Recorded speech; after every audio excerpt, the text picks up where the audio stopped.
Hi, welcome to MNPM02, Block 3, Unit 9. The subject that we are going to deal with today is a very interesting subject, sales leadership. Under that, we are going to have a thorough discussion on motivation, coaching, and counseling. And to discuss further, I am Dr. Ashok Kumar Das, Assistant Professor in Marketing and Strategy. Let me have the pleasure of making you go through the interesting session. So let's understand what exactly is Salesforce motivation. How do people get motivated? How do people get demotivated?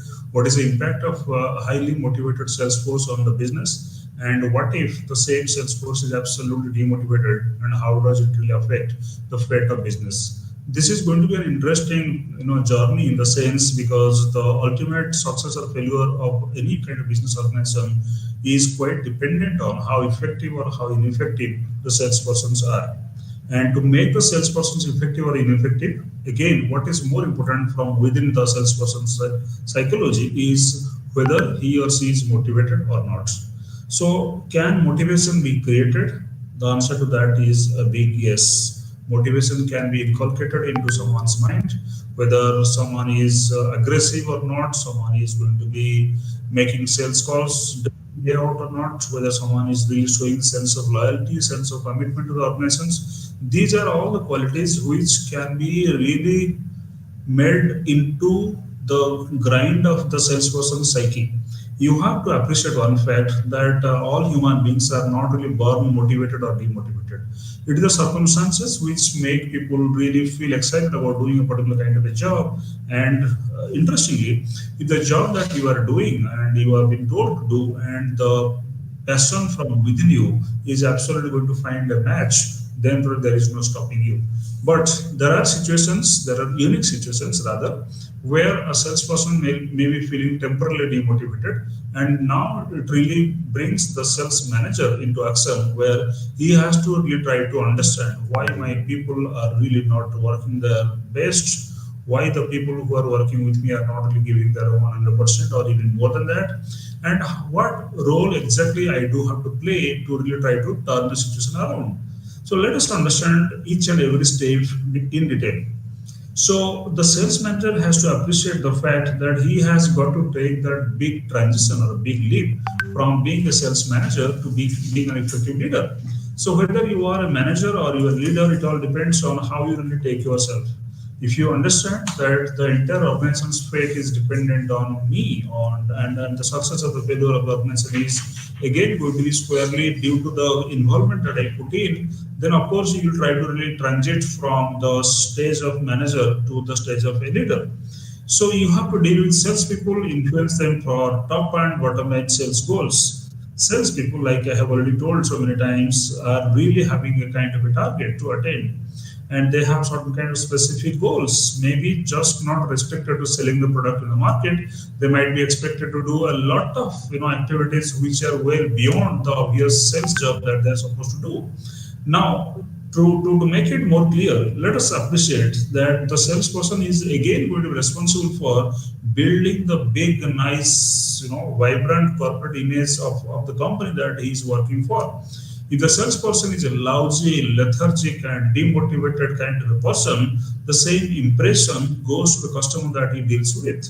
The customer, once he is having a negative or a neutral perception towards your organization, is definitely going not to be inclined to buy your product or to buy your services. So that really has got a spiraling effect.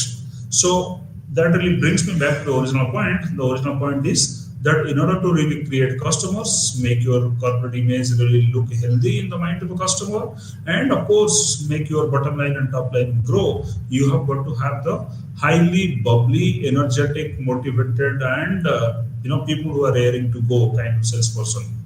So you have again, as a sales manager, have to address the issue of demotivation. Why do people are why do people are getting demotivated? What really makes them really not be in sync with what exactly they are supposed to do? And there are at times you will observe that there is a strong sense of apathy in the sales job. This is not me, this job is not cut out for me, I don't belong to this particular kind of a job, this particular job doesn't really excite me anymore. it's as if, take it or leave it, but I'm not really happy with this particular kind of a job at this moment. That sense of apathy is really going to be, kind of getting escalated to a sense of detachment, sense of being cut off from the job, from the market, from the customers, from the company, from the colleagues, from the bosses, from just about everybody. So before that sense of strong apathy really sets in, you as a sales manager has got to ensure that the salesperson working under you is going to be very strongly motivated to really carry out these activities. So what are the responsibilities? When you think of trying to motivate your salespeople, your responsibility really doesn't stop there. Your responsibility, in fact, starts from there. What can you possibly do?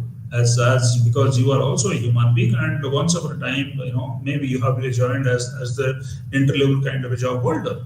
So you understand the psyche of your own people very much because you yourself were once upon a time doing the same kind of a job or performing the same kind of activities. You know where it really pinches the shoe, where it really hurts the sentiment of a person.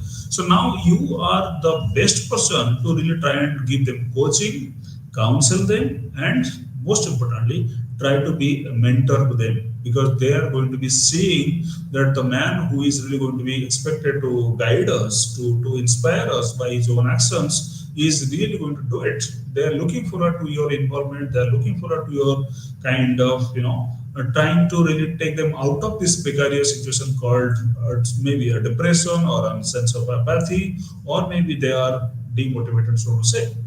So now let us understand about sales leadership. Now, how sales leadership is different from sales management, the way how they are really going to be distinct from each other. Sales people often feel overmanaged and underlaid. I think the most common grievance that if you really go and ask to any salesperson, be it in any part of the globe, working in any kind of industry, whether he is working in the sunrise industry or is working in a sunset industry, the company is really taking care of his interest, is not taking care of his interest. The only grievance which really strongly comes out is, well, I am really being overmanaged. My manager, who is really sitting one notch above me, is always trying to take control of my actions. He is not really inspiring me. He is not really having that natural leadership style where I really can see him doing this particular kind of a job and automatically I should be springing into action. So probably the time has come where the sales manager has got to lead from the front. He has got to set examples for others to follow. For example, if you happen to be a pretty sympathetic or pretty understanding or pretty caring or pretty empathetic kind of a sales manager, instead of really trying to monitor sitting at sitting at the luxury of your own room or own cabin and try to monitor who is working where, probably you will really try to take 1 day or 2 day out in a month or out in a fortnight to really try to go with the salesperson into the field, interact with the person that your salesperson is interacting with, find out the cues, try to really understand what exactly is really happening in the field and how this is different from what what you are really perceiving to be happening or imagining to be happening in the real field. So in order to really try to have that first-hand experience regarding what exactly is really going on in the field, why my salesperson is really motivated or demotivated, you have to go to the field at least if not more days, at least once in a fortnight or so that you have a true feel of the real scenario. I mean, out there in the market. If you take big, organizations like even Walmart and all, their CEOs, they even go to the subfloor to really try to interact with the customer, to have that first-hand experience of what exactly are the complaints of the customer, where they're really happy about, what are they really not so much happy about. So if the CEO of Walmart can come down to the shop floor and try to understand what exactly is going on, of course, you being a part of a smaller company or even a relatively smaller company should have the kind of interest or this kind of understanding to really go to the field and try to figure it out yourself. Sometimes it works, and it really works as a kind of tool for inspiration to your own salespeople, because they feel that, well, my manager is not the one who really sits in the cozy comfort of his own AC cabin and doesn't really go and sweat it out in the market. He has got to come down and try to really have a first-hand feel regarding what exactly is really going on in the real market. So now let's understand what are the components of sales leadership. Sales leadership is totally, completely different from management. Sales management is different, sales leadership is different. We are finding more than 80% of the companies trying to have people who are very good in managing the sales people, but they are very poor in really becoming the role model or the so-called leader in the sales arena. So, what is the process? What is the ability, and what is the style of the leader?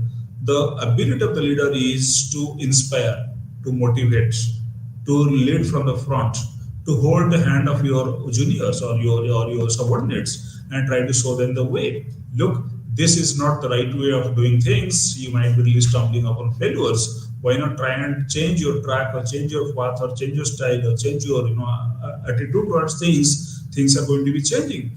Instead of doing this so-called micromanagement of your salespeople, you should be better off if you really try to come out of this micromanagement kind of perspective and try to give them a full, complete elbow room where they're really going to be doing their own stuff, and they should really feel accountable for their own performance. Your job is not to really try to monitor each and every salesperson at every moment of time. That's not your job. If you are doing it, then you are really trying to be doing more damage than benefit to your own salespeople, because they are pretty responsible, understanding professional who are really going to be understanding what exactly are their roles. They know it inside out. You don't have to really tell them every day, every morning, look, this is what you're supposed to do and this is what you're supposed not to do, unless, of course, they are really going to be coming and asking for your opinion and your suggestions. That is something which is really going to be distinguishing a sales leader from a sales manager. You are going to be involving, influencing salespeople individually and as a team. It's pretty interesting. You are going to be kind of addressing to the team as a whole, and when you're addressing to the team as a whole, you are going to be building that team rapport. One, two, you are going to be treating each and every individual as they all are equals. And although at the back of your mind you have your own favorites to pick, but still you are not really going to be allowing it to be really displayed on your face, displayed on your action, displayed on your words. So you are going to be really making pretty clear that you have sorry, you are addressing to a team, not to a confluence of individuals. So in order to really have that kind of feeling, you should really try and let go your so-called affiliation towards a particular individual or towards a particular kind of a person.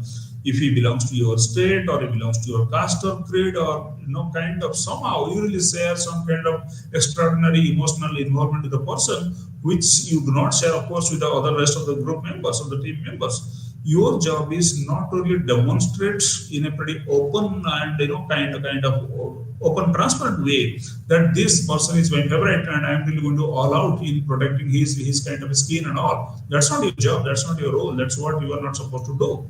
So what you are supposed to do is you are going to be dealing with the team as a whole, and at the same time you are also going to be trying to figure out who the individual is, what are his specific problems, what are his specific weak areas, and where you might possibly go and intervene so that the weakness of the individual is really going to be gradually kind of overcome by the person himself.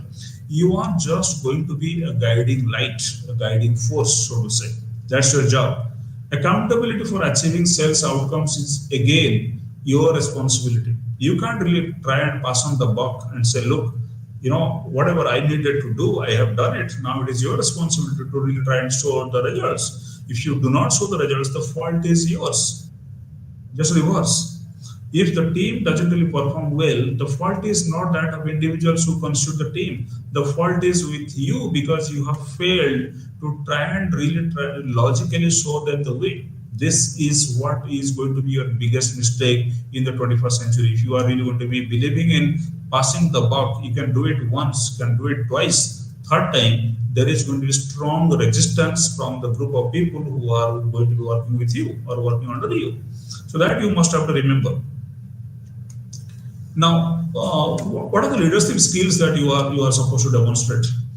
I think in today's context, when people are more evolved, people are more serious, people are more responsible, people are more understanding, people who are really kind of caring and nurturing their own kind of feelings, they are going to be expecting a human touch from you.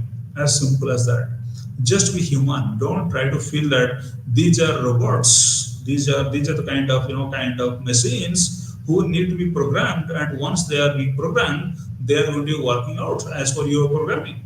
Human brains can never be programmed to do a thing unless it has really been given a personal kind of a touch.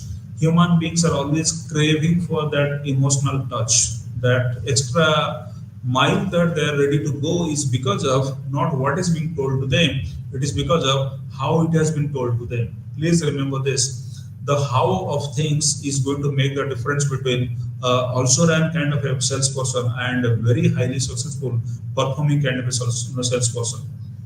So you have got to again focus on developing integrity of your own, integrity of your team, and honesty. You are going to be not only sounding as honest, you have to be really genuinely be honest. And people should really have no cross-checking to be done to test your honesty. You are honest and it should really reflect in your words and actions. As simple as that. A dishonest person, even if he is right sometimes, can never be trusted by his followers.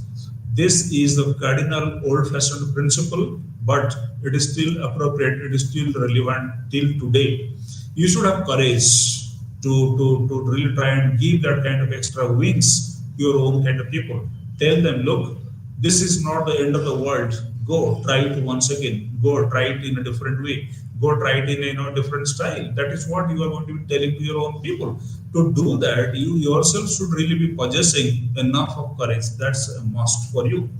Commitment, I think, is the strongest word in the entire kind of selection of the way you are going to be describing the style or the skill of a leader of yours. The leader should be totally committed to the cause, not committed to an individual. The leader is going to be demonstrating the highest possible commitment level to his own team, to his own company, to his own kind of work. That should really be seen, and that should really be kind of getting transformed into action by the people who are going to be watching you very closely. Believe me, your subordinates or your juniors are very closely observing you, watching you, dissecting you, disseminating you, and really trying to figure out what you say and what you do. Is it the same thing or there is a yawning gap? If there is a gap, then you are not going to be trusted anymore. And that gap, in order not to be there, has got to really be fulfilled by a strong sense of honesty, integrity, courage, and commitment. Believe me, these are not merely high sounding ethical words. These are the things which really makes that big difference between should I trust you as a leader or should I not? Can I really trust you blindly or should I really refrain from trusting you blindly? Why you talk about this trust and commitment and honesty and integrity? It is because if you are a salesperson doing the selling job for your company and I am a salesperson doing the selling job for my company, there is not much of a big difference between who you are and who am I. But the difference starts only when you really go to that extra psychological kind of affinity with your own boss. If you feel, yes, my boss is always going to be standing by me, my boss is always going to be protecting me if I really commit any mistake, silly or pretty strong mistake. You should really have the feeling that yes, here is a man who can be trusted 100% of the time, every time, and he is not going to back out at the drop of a hat. And here is the other salesperson who believes that my manager or my boss is not really going to be coming to my rescue if I commit a mistake. Then you tell me who is going to be more productive. If you understand that the boss who is really standing at the back of you is really going to be watching you closely, observing you closely, and is ready to accept your mistake as his mistake and owning it up, that owning it up is everything. If your boss is not able to own it up, then probably you are really going to be running into deep waters. The process of leadership also involves transactional relationships and two-way communication. Now, what is a transactional relationship? Of course, you might be, feeling well in an organization. Why so much of emotion? Why so much of sentiment? Why so much talk about honesty, courage, integrity and commitment and stuff like that? You are not a sadhu. You are not a hermit who is going to be staying in a jungle and really trying to be, chanting slokas and all. That's not your job. Your job is to do business and do it in a more professional and aggressive way, and do it in a smarter way than your competitor does. So where comes the role of all these sentiments? The fact is, you are always going to be walking that, kind of a path where you are going to be really very strongly balancing between what is a transactional relationship and what is a transformational relationship. In a transactional relationship, you are taking care of, this give and takes. I give you this, you give it back to the, back to me this much. So it has to be done. There is no arguments on it. You cannot really try to deny that there is an existence of transaction relationship between you and your subordinates. That is obviously there. And you know that you are really bound by a professional kind of a thread. That professional thread has got to be always there. No arguments on that. But the fact is, when there is someone else who is ready to offer that professional thread, and you are also there, to whom should I really go? Should I really go for someone who really makes me feel comfortable, makes me feel easy, makes me feel that I can be trusted or you can be trusted, or someone who is too ruthless, too much indifferent, too much kind of maintaining his own distance from you as an individual? Probably, if you are a normal, rational human being, you are always going to go by someone who is really having that special, extraordinary human touch. That really makes the difference. I may be sounding pretty old-fashioned, but still, I think if you extend that external kind of a touch, which is not really going to be obviously, received by your salespeople in another organization, probably you are not really going to be restricted to the role of a sales manager. You are going to be uplifting to the next level, that of becoming a sales leader. Just give me 10 seconds.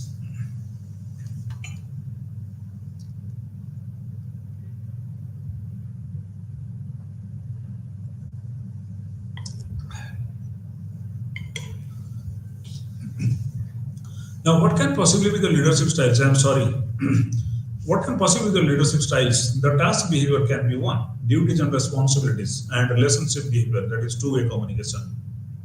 Task behavior, this is obvious, duties and responsibilities. I tell you, look, this is what you are supposed to do. Buzz off. This is your job. Go do it. Don't show me your face until you achieve the target. That is possible also. That is also being practiced. And many managers will come and tell you, yes, it works. Yes, it works. No arguments on that. But the fact is, how long? Till what time are you really going to be forcing your people on the basis of your duties and responsibilities? There comes a time when people really feel, now enough is enough. Now I'm no more interested to work in your organization. Then you start the entire process all over again. Find out the replacement of your existing employee. Try to figure out whether someone else is really going to be as good as your existing employee, and try to really deal with an unknown source, unknown person, train him from zero, and try to motivate him, make him understand the way your organization really performs. A lot of tasks that really comes because you have closed your eyes to a very obvious and simple thing, that I should really not always talk in the language of duties and responsibilities. That is not done. And of course, there is a relationship behavior. What is a relationship behavior? It is a two-way communication. I am going to be going beyond my described way of really trying to expect things from you. Let me really expect something beyond that. If I am really treating well, the chances are that you are going to be obliging me on that. There are four styles of leadership, as they say. Someone who tells you, stops at that. Someone who goes one step beyond, persuades you into doing things, and someone who really participates in the action itself, and someone who simply plain and simple delegates it and relaxes. Okay, you may choose out of these four. You tell people, go do it. This is the way the thing has to be done. Go do it. Simple. Or else you can persuade someone. It will be pretty nice if you can really do it, because probably nobody else can do it the way you can perform. You are the best person in my entire team, and you are really going to be the more privileged one to really accomplish this. That is persuasion. Participate. Let's go and do it. Come, join me. Let's go to the market together. Let's try to deal with the difficult customer. Let's try to sort this out together. So that togetherness is more inspiring, more participating kind of kind of an affair. The fourth category may be just delegate. That's not my job. It's a pretty routine, monotonous, boring, humdrum activity. Go do it. I do not want to do this stupid transactional activities and all. That's your job. Go do it. That can be done also. But if you ask me what really works the most, I think between persuasion and participation, sometimes participation works, sometimes persuasion works, but many of the times telling and delegating fails to work because of that impersonal, disconnected way of really trying to deal with your own employees. Leadership is a process and a trait. Leaders are born or made, that's an age old debate. Let's not get into that. But the fact is, leadership is a process and it is also a trait which very few number of people really possess, be it in the domain of sales or be it in the domain of anything else for that matter. But leadership is a trait which one can really learn and acquire, not necessarily you are supposed to be born with it. I can give you scores of examples where you can really try and understand this is a person who has evolved into a good leader. He is not a born leader, so to say. Now, leaders are not necessarily born, can be developed by organizations. You have seen many kind of organizations really trying to bring people up in the ladder. Why? Because they are really going for succession planning. Maybe they are really going to be making you feel, yes, this organization is really going to be working as an integrated model. It is not a silo activity that you are going to be doing somewhere, kind of in the third floor or in the fifth floor, where you are not really being taken care of. That's not the way. Process theory involves potential assessment, training, coaching, and leadership opportunities. Now, if you feel that, if you feel that the leadership is a process, that means you have to go for potential assessment, find out what is the potential that the person is going to be demonstrating. Does he have the potential which really is required here? If he has it, then go to the next stage, train him on that. Once he really becomes a fully trained kind of an individual, then go for coaching. Try to really make him understand the total, complete, integrated organization working style and all. And of course, try and give them, give the employee a leadership opportunity where he has got to demonstrate what he has really learned in the last three stages. Leadership process contributes to creating morale among salespeople. So if you are going to be going for continuous potential assessment, continuous training, continuous coaching, and continuous leadership opportunities are being given to people, that is going to be a high on morale for all kind of people. Now, what is the power of expectation? That is what we call as the Pygmalion effect. Impact in sales. Managers' expectations influence subordinates' performance. I expect more, you are not able to deliver, you fail, you really go into your own sale. I expect more, you want to prove me right, you want to really prove the trust that I have reposed on you, you are going that extra mile to really try and make me feel proud about you. So that is also going to be increasing your performance. So expectation is in control of the manager. The delivery of that particular expectation by the salespeople depends on how the sales guy has taken it. If he has taken it positively, he is going to be giving that extra energy, that extra effort. If he has taken it as a nonchalant, negative kind of a way, then he is not really going to be responding to that. That is what expectation can really do to the subordinate's performance. Unintentional communication of expectations. Sometimes this is pretty dangerous. You expect and you communicate. That is okay. That is business style. Unintentional communication of expectations. You just expect, well, if you really achieve 75 to 80% of the target that is being given to you, I'm okay with it. But you sometimes tell in the kind of up the cuff or in pretty informal kind of setting, look, can you go for exceeding the target that is being given to you? That is unintentional communication of your expectations. You don't mean it, but you are trying to tell him, look, this is what, if possible, can be done. Silent treatment and non-committal behavior convey low expectations. If the boss is really treating you very silently, non-committal behavior is neither saying yes to your suggestions nor saying no to your suggestions. He is not taking a stand. And if your boss is not taking a stand, or you as a sales manager are not really going to be taking a stand, that means you have got very low expectation from your own employees, from your own salespeople in particular. What does that mean? That means probably you are not happy with the performance of the person with whom you are having a discussion. Behavioral response to low expectation. What can that be? This is very interesting. If you have really studied the people, people who are in the sales profession, you will really appreciate this fact pretty quick. Unsuccessful salespeople versus successful salespeople.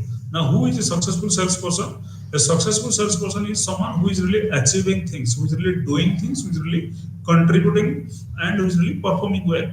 Now, if he is successful, then he has got a very high positive kind of self-image and self-esteem. He feels good about himself. He takes pride in being who he is or who she is. But the reverse, if there is an unsuccessful salespeople, then he is obviously going to be really trying to find out his identity. Or in loose words, we say that he might just go and grope for an identity crisis. Who am I? Am I really good enough? Can I really prove myself?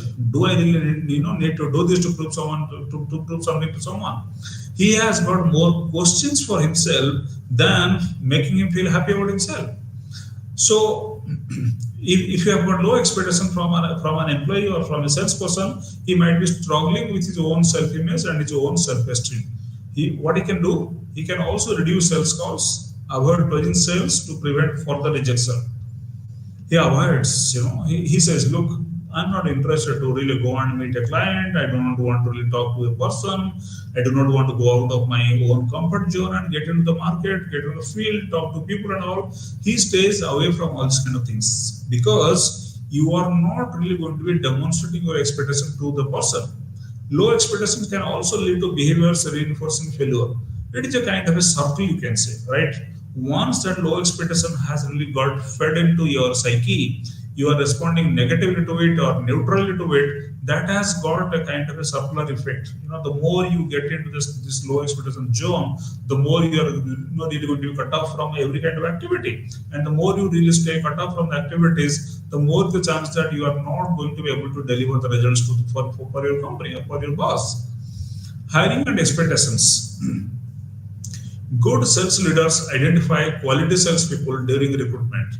Now it is up to you how good you are as a leader. Good sales leaders, like I told you, are going to be very quick in identifying quality salespeople during recruitment.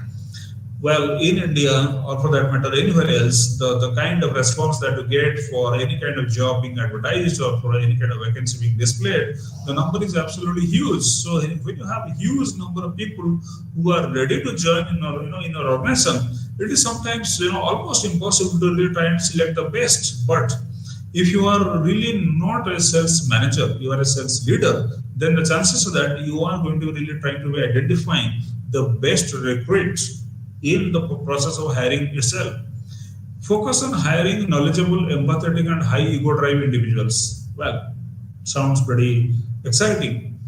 You are going to be focusing on knowledgeable people, people who are empathetic, and people who really have high ego drive. Now, what is that knowledgeable? He understands the industry. He understands your company, he understands the market, he understands the product, he understands the competitor, he understands just about the way the business is being run in the market. Simple. He knows it. And he is an empathetic kind of an individual. He can put his own shoes in the feet of someone else. He can really try to see it from the standpoint of someone else. That is something which many people really lack nowadays. Now, if he is really having empathy, then he can understand why the customer is refusing, or why the customer is saying yes, or why the customer is deferring the decision to buy. So it all depends on whether you are having that sense of empathy or not. And of course, to top it all, you should have that high ego drive. Now, what is your high ego drive? You are not really going to be surrendering or succumbing to any kind of negative or neutral kind of response. You have that sense of ego within itself. I cannot be subjected to this kind of treatment.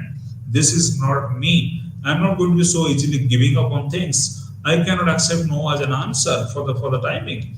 And probably that is the kind of ego drive that is going to be making a salesperson even flourish better, flourish more.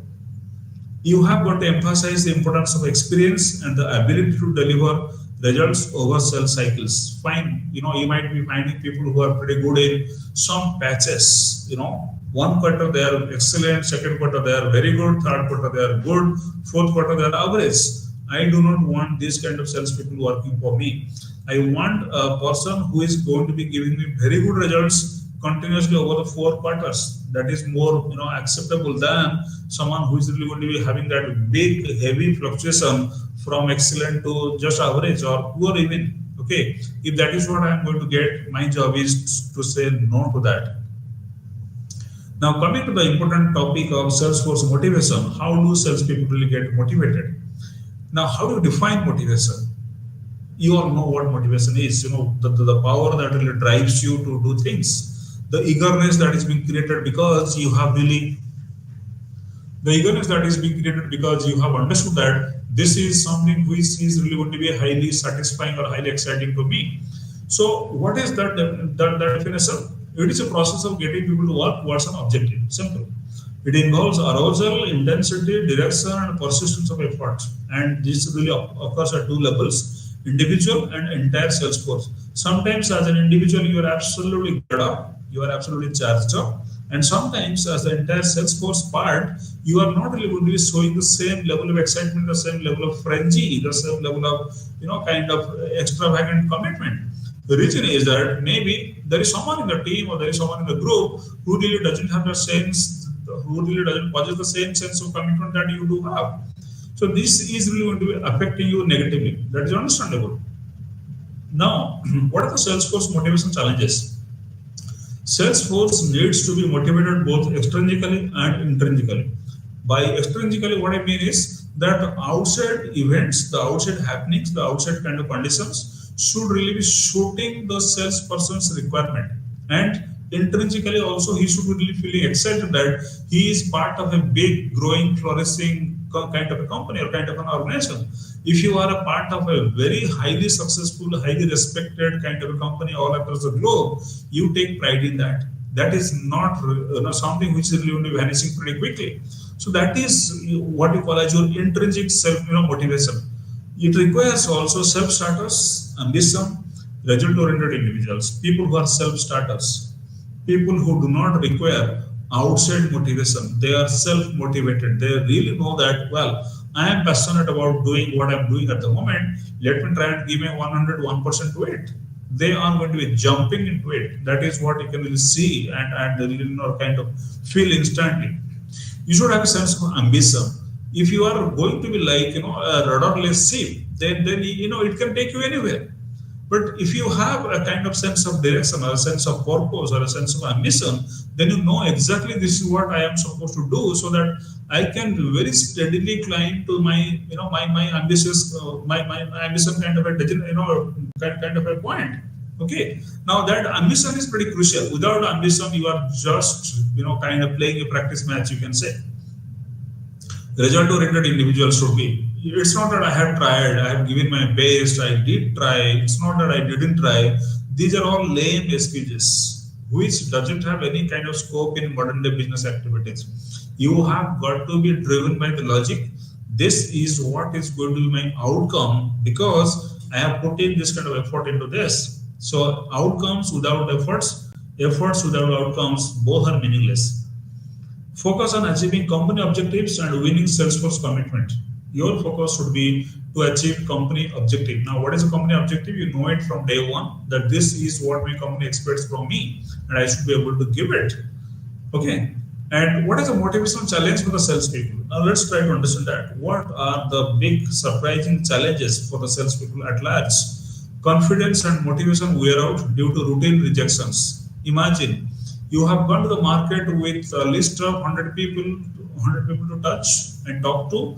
Out of 100, you have really faced rejections. I hope you understand what rejection is. People who are going to be naysayers, they are really not going to be taking your words seriously, and they are going to be saying no to your offers, no to your proposals, no to you, no to your product, no to your company. If you get a no across three fronts, three crucial fronts, no to you as an individual, they don't like your face, they don't like your presence, They don't like the way you talk to. They don't really like the fact that you are the one who is representing the company. They don't like you, so they are going to be rejecting you. The second rejection is going to be the rejection of the product idea, the rejection of the service idea. They do not have a requirement for a product that you are trying to be selling to them or trying to be marketing to them. I see, look, I don't really require the third car because my garage can only contain two cars. That is enough. So you might be selling a big car. Your company may be the most admired, most admired company in the globe. You may be the most dashing, dynamic kind of a salesperson, but I do not have a requirement of a third car. So I am rejecting a product not because you are bad or the company is bad. I'm rejecting a product because I don't have any requirement of your product at this moment. Or you can reject the company. Look, I have not heard of this company's name. I just like you because you are a pretty close friend of mine, or you are a friend's friend, or I just like your kind of a product. It's a good product, but what is the credibility to the product? Which company manufactures it? This company is not really known to me, and I'm really familiar with many companies who are in the same kind of businesses. I don't trust your company because your company doesn't have a legacy. It might be a fact. So what are the other kind of motivational challenges for salespeople? Geography separation from supervisors adds to isolation. You are staying in India and your boss is in US, or you are staying in Bhubaneswar and your boss is in Kalahandi, or you are staying in California and your boss is in Japan. So you do not have a direct face-to-face kind of interaction with your boss. You might be really having this all kind of electronic kind of conversations and all. I mean, you understand that in online and stuff like that, but that physical touch, that sense of being close proximity, enjoying the close proximity to your boss is something which is really essential in sales, because you are going to be studying your boss, you are going to be understanding his body language, you are really going to be getting true direct inspiration from your boss then and there, because you know that your boss has really led the way, he has shown you the way. Now he is going to be coming to my kind of rescue, because if plan A fails, he must be offering me a plan B. That is what I can expect from your boss. Understanding and addressing unique motivational needs of salespeople. As a boss, as a supervisor, your job is again to understand and address unique motivational needs of salespeople. Not all the people have the same kind of motivational requirements. I might be really motivated by money. The other guy might be motivated by kind of non-financial benefits. The third person may be just looking forward to your sense of empathy. The fourth person is really crazy for praises and all. It may be like that. The fifth person might be really feeling that, well, let me really go and kind of try and send me to my hometown. I just want to stay near to my family and all. That is what really this person can happen. So you have got to know all these things. Now, let's understand what is our need-based motivation. You have read maybe in other subjects, there is this famous hierarchy of needs theory, which was really propagated by Maslow. He talks about needs, the motivation really are really being displayed at 5 different distinct kind of stages. At the bottom of it, you have got physiological needs. On top of it, you have got safety needs. Again, social needs. At the middle of it, then you have need for self-esteem, and then you have need for self-actualization. If you understand it deeply, probably it really applies to all kind of people, and more often than not, it really gets applied to salespeople. Now they're looking for their physiological comfort. Am I really being posted in a nice place or not? Am I staying comfortably or not?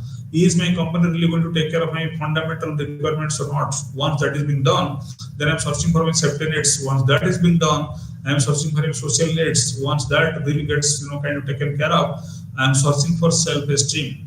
Do people really give me importance or not? Do people feel happy when I'm around or not? Are people really obliged because I have really done them some kind of service or not? Then once you are past all this kind of requirements or needs, then you are searching for your own self-identity. That is self-actualization needs. Be that as it may, but the fact is that even salespeople really go through all these 5 different kind of stages of needs. Needs evolve as salespeople grow in life, age, and career. I have already told you that. Sales leaders must foresee changing needs to effectively motivate it. Now, what are the motivational tools and techniques? Financial benefits, like I have told you many times, are not alone going to be doing the benefit for the salesperson. They're insufficient for motivation, to put it more bluntly, right? You might really be giving me more money, but if you really keep on giving me more money, the motivation that your money is going to be creating has got its own ceiling point. Beyond that, it really fails to motivate me. What I'm looking for there, I'm looking for non-financial incentives which are essential for a balanced motivation mix. You have to give me money, you have to respect me. You have to give me money, you have to take care of my family. You have to give me money, you have to take care of my medical expenses. You have to give me money and you have to take care of my accommodation and my movement and all, transport and all. You are always going to be giving me this and something else which is really essential for me, but may not be really part of your own corporate policy. But that is highly essential nowadays. It should have a proper kind of balanced motivation mix. Now, what are the motivational tools? Like, for example, incentives, you give them money. Potential drawbacks are also there. Incentives, like I told you minutes back, fails to inspire people after a point of time. Fear. Your boss is really having that imposing presence. Your boss is having that imposing kind of a personality where he is going to be really making you fearful about his presence, fearful about his words, fearful about the effect of effect of your non-compliance. He might just throw you out. He might just kind of get you out of the organization.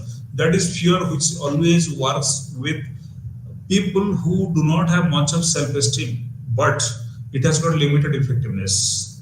You can't really go and make people fearful all of the time.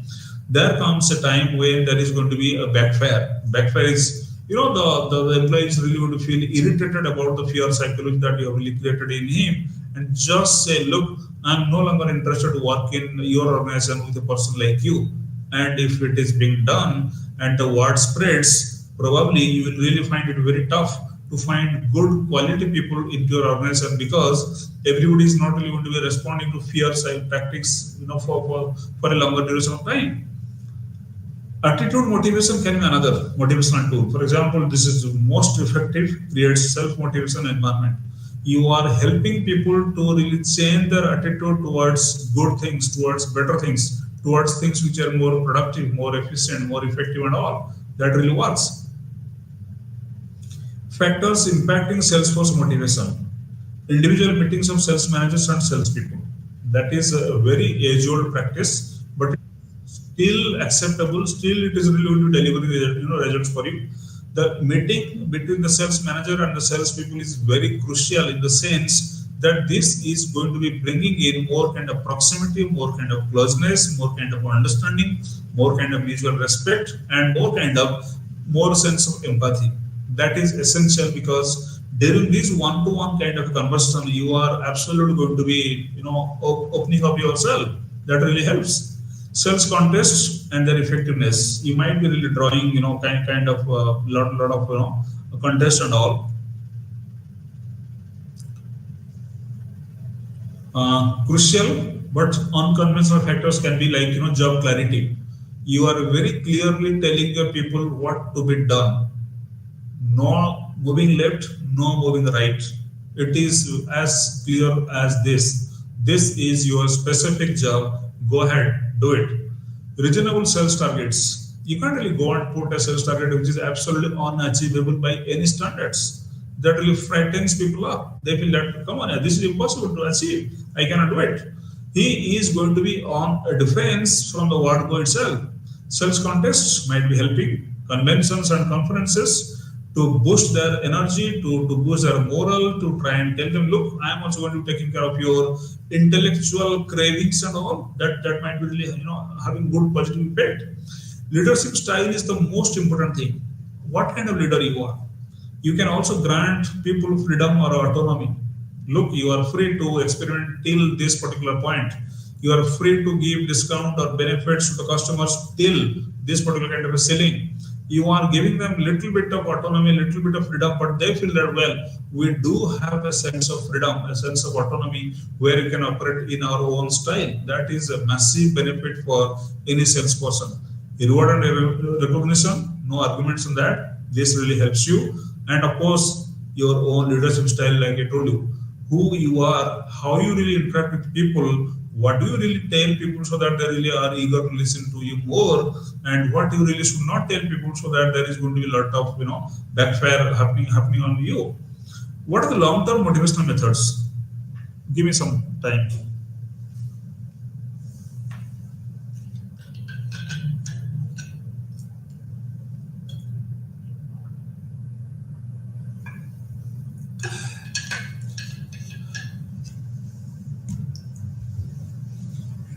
Yeah, the long-term motivational methods are like this, like recognition and honor as enduring methods. This is a old-fashioned way of really trying to inspire or motivate your people, but it still holds good. Recognition and honor. As long as human race is there, the race for being recognized, being honored is always going to be relevant. Okay, you cannot say that I have given them money, but I will treat them like my own slaves. Doesn't work. Won't work. Will never work for sure. Persuasion for higher level self-direction. You are really thinking like the salesperson himself or salesperson herself. You are trying to tell him or tell her, look, this is for your own career growth. Go do it. This is an untrodden path. Go take it. Because you might really come across with something very exciting, very much, kind of new, very much kind of, creative and all. So he is going to be really seeing a sense or seeing a purpose in trying to do what is not really written in the rule book. Financial incentives varying potency based on the hierarchical level of the salesperson. It all depends on where does he work and how does the financial incentives are really going to be providing them the motivation and all. Importance of a well-developed and administered compensation plan for sound management of the sales force. That is what you have got to create. Now let us talk about sales coaching a bit. Now, what is that sales coaching? You are going to be doing this in 3-4 different ways, like mentorship-based selling. Selling is, as you know, it's a mentorship-based, emphasizing nurturing mentor-mentor relationships. Here is a mentor, the boss of yours, or the manager of yours, or the sales leader of yours, and here is you who are going to be really trying to understand from each other the new, different, unique, creative way of doing things and all this kind of things and all.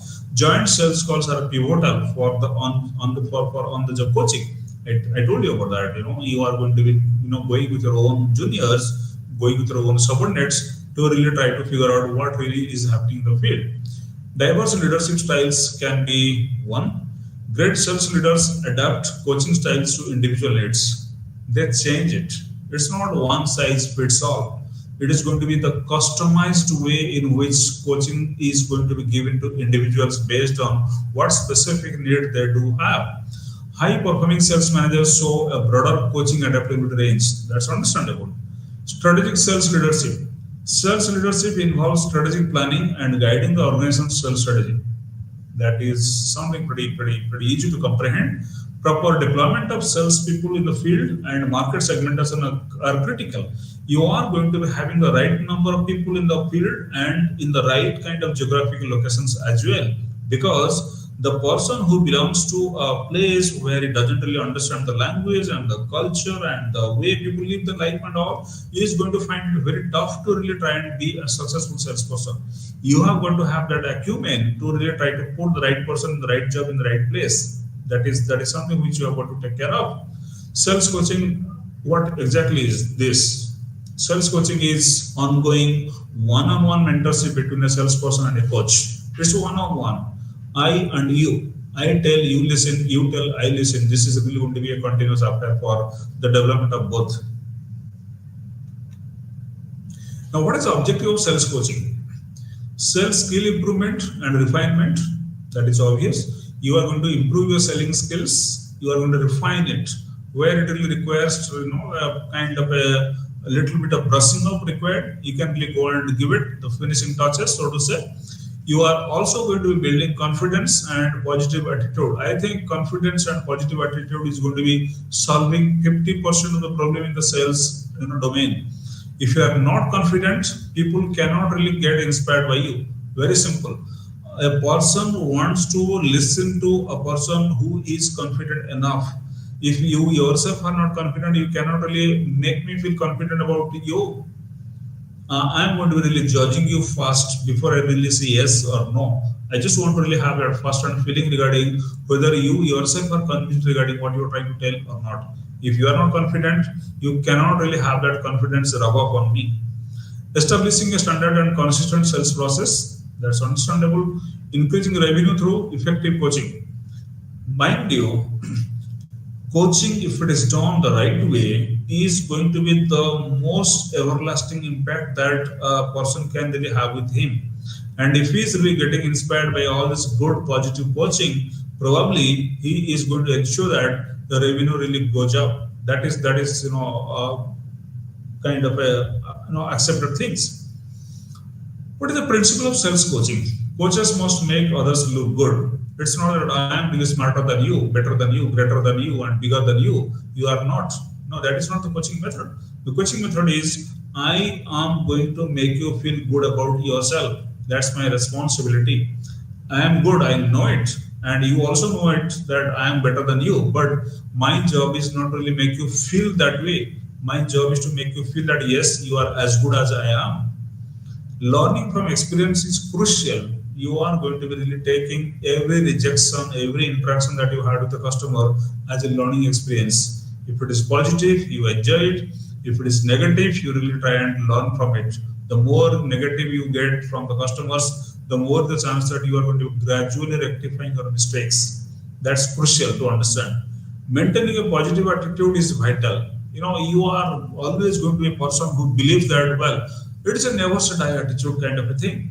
You are not going to be so easily surrendering or succumbing or giving up. That's not your forte. Inspirational leadership is essential. You can be a leader only when you inspire other people and inspire positive things in other people. That's crucial.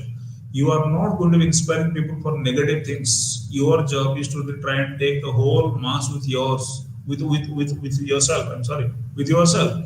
You have got to understand that the people who are working with you or under you, one notch below, they are always looking up to you. They're always trying to draw inspiration from you. They're trying to be secret admirer of yours. They're always trying to figure out, well, had my boss been in my position, what would have been his reaction like? They are going to be putting you in their own position and try to draw conclusions. So try to live up to their expectations. What are the challenges of sales coaching? Some sales people may resist coaching. So there will be some kind of people who say, look, I know it. I already know it. So there is no need of telling me this. This may be pretty embarrassing for you, but the fact is you will always find people who are really going to be coming up with these silly arguments. You have to balance formal and informal coaching. That is understandable. Establishing a coaching culture to overcome reluctance. You make it a habit. You are going to be making it a habit with all your salespeople. Look, coaching is going to be done consistently at least once in every quarter or once in every 6 months. That is what is going to be part of our company culture. You are not supposed to escape from this. That's it. Measuring success in ROI is return on investment with proper metrics. So you can't really arbitrarily keep on coaching, people without really trying to figure out whether the ROI is really coming your way or not. Investment in time and resources. Coaching involves time and resources but offers long-term value. Of course, yes. Organizations regularly coaching achieve better sales objectives. If you are regularly doing it, consistently doing it, you are adding some value to the salesperson's lives, the salesperson's professionalism. He is going to be a better salesperson after being coached than before. That's for sure. What is sales counseling? What is the purpose of sales counseling? You are going to be addressing non-skill problems impacting attitude, behavior, and motivation. You are finding that my salesperson is demotivated, my salesperson is, kind of feeling apathetic or kind of feeling frustrated. These are not part of his job. He is a good salesperson, but in an off day, he's really feeling like this. How do you avoid this? That is when you really try to be a good counselor. You are going to be helpful when coaching fails to improve skills or addresses personal challenges. You have some kind of issues at your home as a kind of a professional, and your company by coaching you cannot really cure it. there has to be some kind of proper counseling done by someone else who really understands you truly and respects you. He is going to be really counseling you, and probably you are going to be responding more positively to that than in your counseling session. So before we end, a few important points that we have discussed so far. We talked about leadership in sales. Leadership is influencing others in matters of importance. We also talked about power being a tool for sales managers to influence the sales force. We had a discussion regarding key elements of integrative leadership model.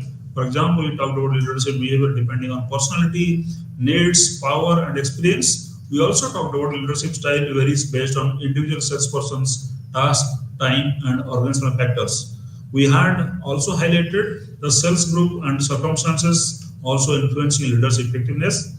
We had a discussion on coaching benefits, counseling in sales, different system of great sales leaders, like ability to offer tactical sales advice and adding value during joint sales calls. We also had a point on coaching and counseling being essential elements for improving Salesforce performance. What are the coaching benefits? How counseling in sales is really helpful? That is what we also discussed. Thank you for being so patient and audience. I really enjoyed talking to you all. Thank